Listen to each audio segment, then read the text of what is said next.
Section 1. You will hear a telephone conversation between a woman and a police officer.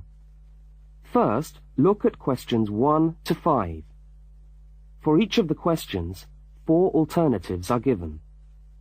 Decide which of the alternatives, A, B, C, or D, best fits what you hear on the tape, and circle the appropriate letter.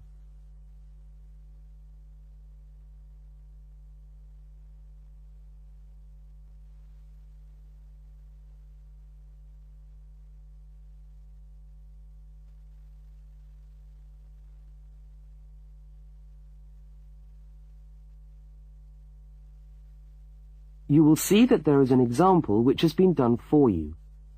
On this occasion only, the conversation relating to the example will be played first.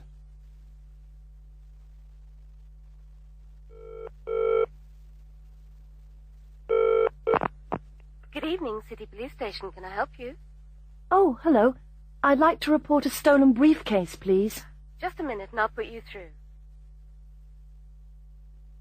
The woman says she wants to report a stolen briefcase, so A has been circled.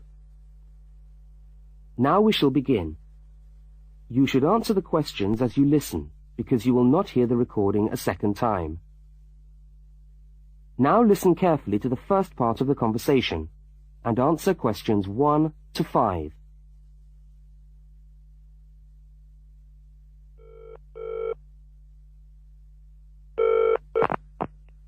Good evening, City Police Station. Can I help you? Oh, hello. I'd like to report a stolen briefcase, please. Just a minute and I'll put you through.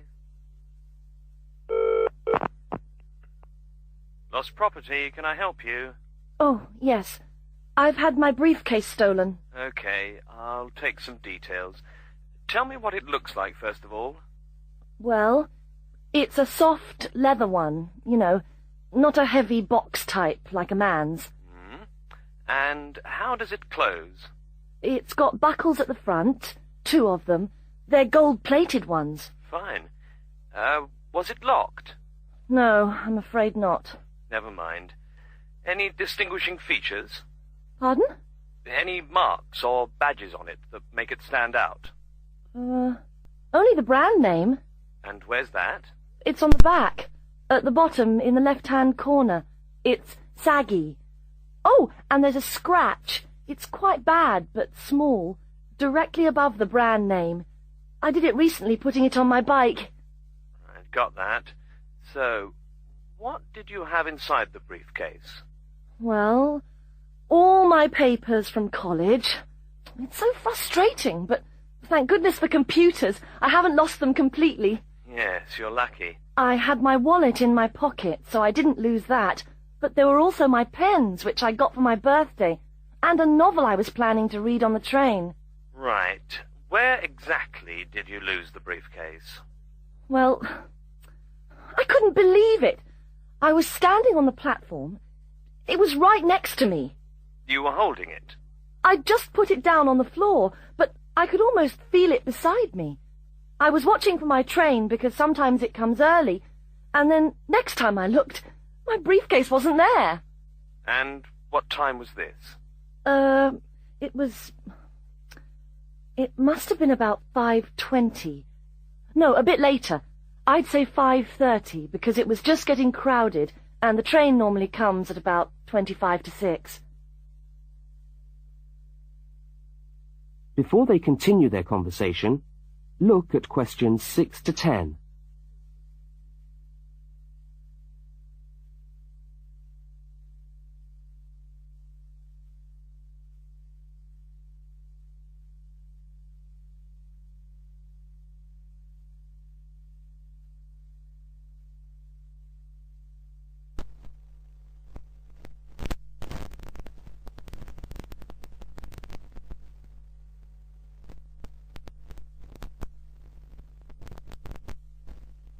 As you listen to the rest of the conversation, complete the form by filling in the numbered spaces 6 to 10. Right. If you'll just give me some personal details. Yes. What name is it? I'm Mary Prescott. Can you spell that? Yes, it's PRESCOTT.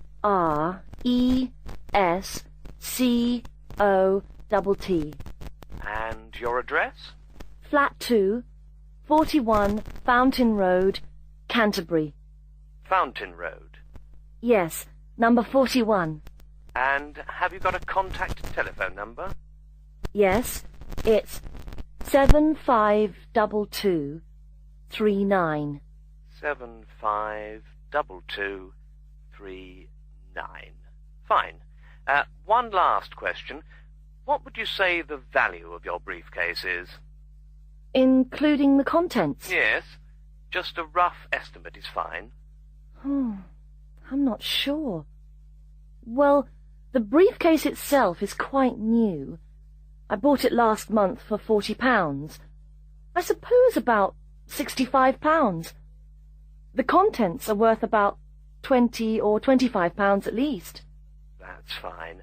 Well, if you could come down to the station tomorrow, you can sign this form and have a look at what we've got here. Okay, thanks. Bye. Goodbye.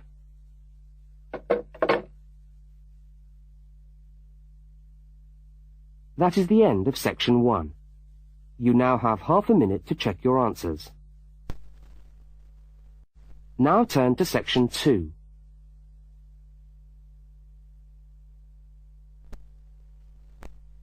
Section 2. You are going to hear a news report from an Australian radio program. First, you have some time to look at questions 11 to 13.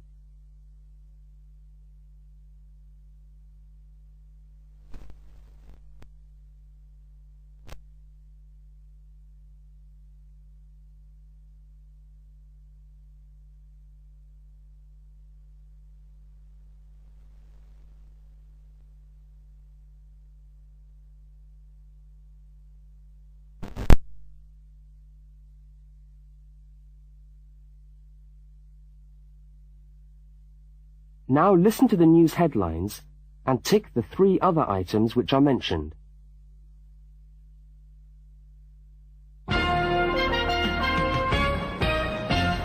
This is the 6 o'clock news for Tuesday the 25th of November. And first the headlines. The Prime Minister has promised to help the drought-stricken farmers in the northern part of the country who haven't seen rain for nearly 2 years. And in Sydney, a group of school children are successfully rescued from a plane which landed in the sea shortly after takeoff. Transport workers are on strike in Melbourne over a pay claim, and the strike looks set to spread to other states. And on a fashionable note, there's to be a new look for the staff of Qantas, Australia's national airline. Now you have some time to look at questions 14 to 21.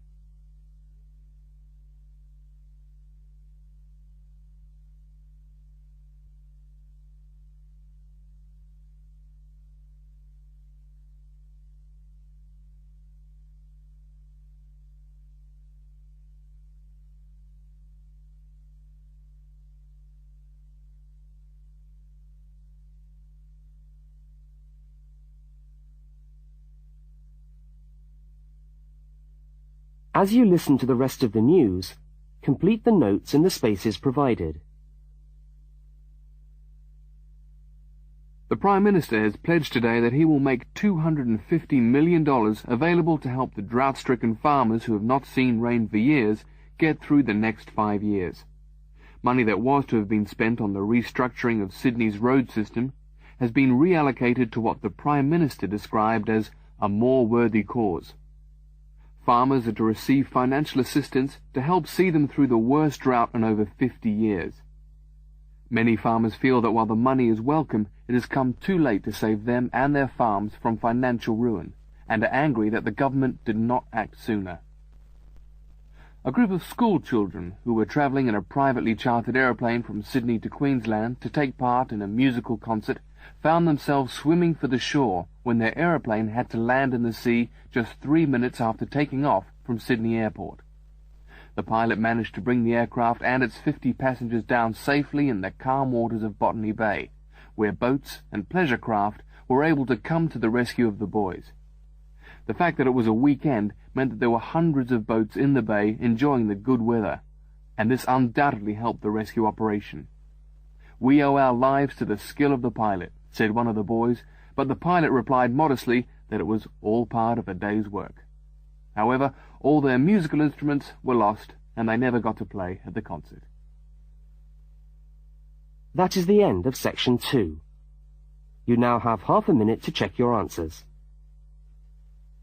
Now turn to section 3.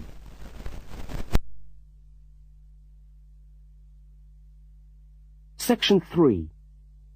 In this section, you will hear a conversation between a university student and a university lecturer.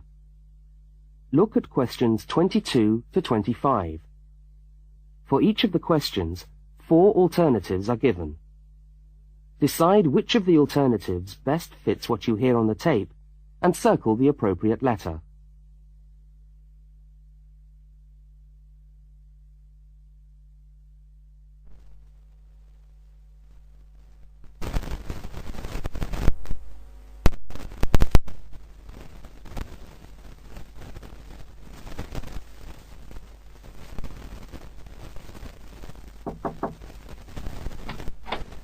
Hello. Can I come in? Oh, yes, come in. How can I help you? I was looking for the economics office. I've been all over the arts faculty building looking for it, but I could only find the School of Accounting and Economic History. Is this the right place? Yes, this is the School of Economics. Oh, good. I'm a new student, and I was wondering if someone could give me some information. Well, I might be able to help. I lecture on that program. What do you need to know? Well, quite a few things, actually. Firstly, how many lectures a week do I have to attend? Well, the Economics 1 course is a double unit, so there are 2 lectures a week and 1 tutorial. Oh. The lectures are scheduled for Tuesday and Thursday. What time? Let me see. This information is all in the handout, which you should have received yesterday at the orientation meeting. Oh, was there a meeting yesterday? I didn't know about that. No one mentioned... Yes, there was. But never mind. Now, lectures are at 4 in the afternoon. Ooh, 4's a bit late. I've got a part-time job that starts at 4:30. Well, you can't be in 2 places at once, can you? And attendance at lectures is necessary. We expect at least 90% attendance at this university, you know. 90%? That's high. Do they enforce that rule? Yes, we do.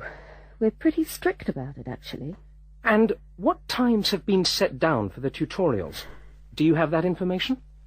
That's a very well-attended course, so there's a number of tutorial times. Monday, Wednesday, and Friday, all at 9 o'clock. Yours will be allocated at the first lecture. Can't I choose the time? Maybe, maybe not. You'll have to talk to the lecturer on the course. Dr. Roberts is his name. Oh, okay. Now look at questions 26 to 31.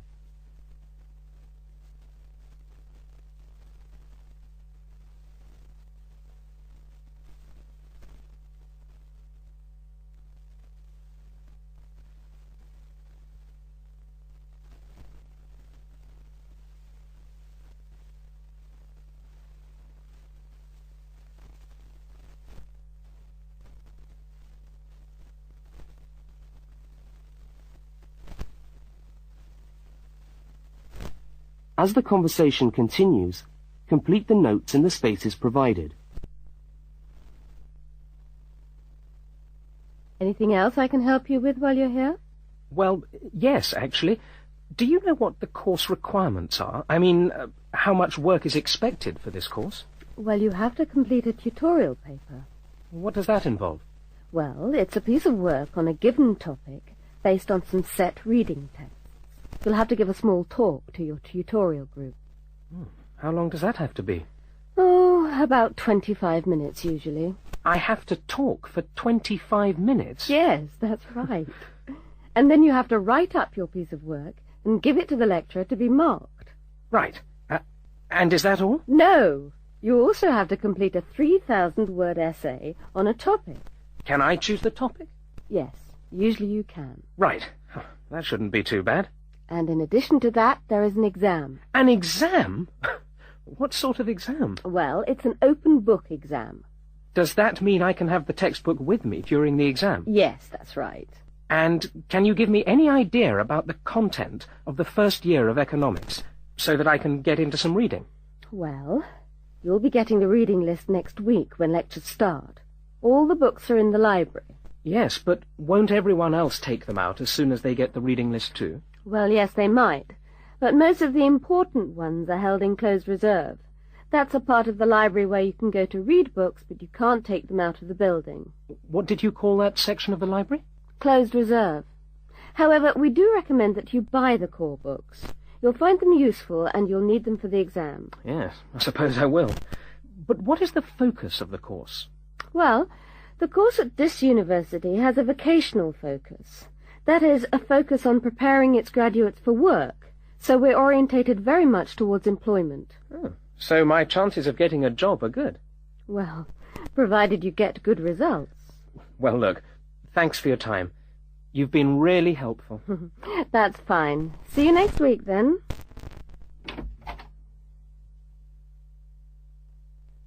That is the end of section 3. You now have half a minute to check your answers. Now turn to section 4. Section 4. You will hear a talk given by a university lecturer about the structure of the university. First, look at questions 32 to 36.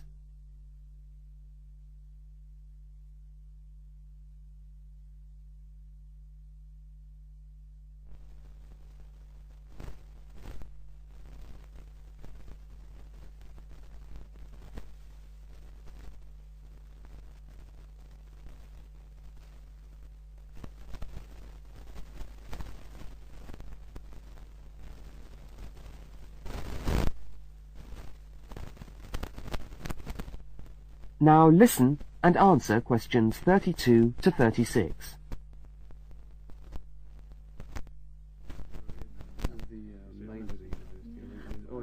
Good morning, and welcome to the University of Westlands. My name is Marcia Mayhew, and I'm the coordinator of the Bachelor of Social Science degree. This morning, I'd like to tell you about the structure of the university and about some of the requirements of the degree that you're about to enter. The Bachelor of Social Science is in one faculty within the university. That is the faculty where I work, known as Arts and Social Sciences. Here on this campus we also have the faculties of Architecture, Law and Science and Technology, among others. It's important to know something about the structure of the faculty because as you go through your course, you may need to call on members of the staff to help you. At the top of the faculty, we have a dean, and below the dean, we have 3 divisions. Each division has a divisional head, and your degree is located in the Division of Social Sciences. Within each of the divisions, there are the departments, and each of these offers the different degrees. For instance, 2 of the departments which offer the major subjects for your award are sociology and psychology. Each has a departmental head, but for practical purposes, the people you are going to see the most of are myself as coordinator of the social sciences degree and the actual lecturers who are teaching the subjects that you are taking. For instance, in the first semester, you'll be doing 4 subjects: psychology, sociology, history, and economics. If you have any problems or difficulties, not that I'm anticipating you will, but you never know, then you should go and see your lecturers. For instance, you may find that you can't meet a deadline for an essay, or perhaps you're having problems with attendance. These seem to be the 2 most common problems that students face.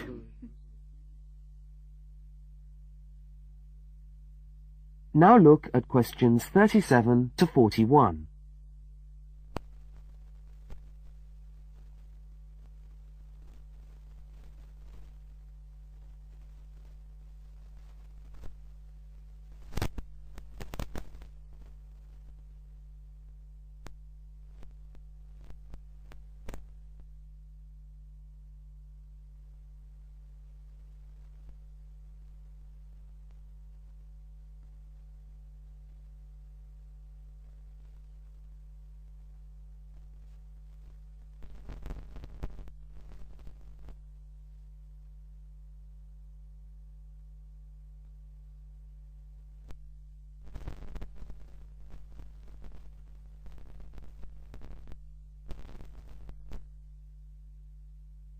As you listen to the rest of the talk, answer the questions 37 to 41. If your lecturers are unavailable, you can always come and see me in my office. I'm available on Wednesday and Thursday mornings and on Friday afternoons. Outside these hours, perhaps you could ring the secretary and make an appointment. Now, you'll note that all of the subjects which you undertake in the first year are composed of lectures and tutorials. A lecture is about an hour long, and a tutorial usually runs for about 2 hours. A lecture is rather like what I'm doing now, where one person will talk to all of you together on a subject. Now, we do ask you to try to attend the lectures. A tutorial is perhaps where most of the learning occurs at a university. You will be divided into groups of between 12 and 15 students, and each week one of you will have to present a piece of work to the group as a whole, and then the group will discuss what you've said. It's this discussion, this exchange of ideas, which really constitutes the basis of university learning, in my view. Listening to lectures in many ways is just giving you information that you could access for yourself in the library. But the discussion at the tutorial is very important. This doesn't mean that you shouldn't go to the lectures, though. Other factors to be particularly concerned about are the structure of essays and delivery of written material. And in particular, I would like to mention the question of plagiarism. Plagiarism is taking other people's work without acknowledging it. That is, without saying where it comes from. Now, of course, all essays are based on research done by other people, but you must remember to attribute the work to the original writer. And while it's a good idea to work with other people, don't hand in work which is exactly the same as your friend's work, because we will notice.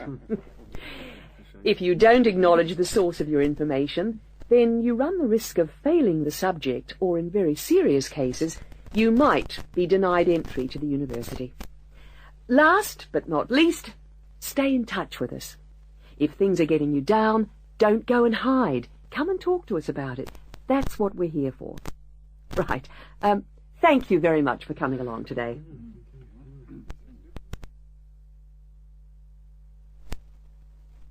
That is the end of section 4.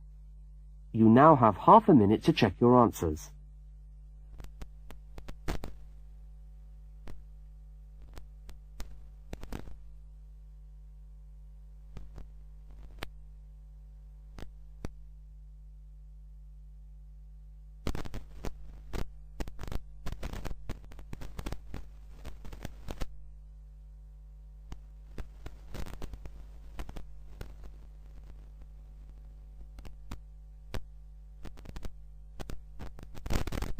That is the end of the listening test.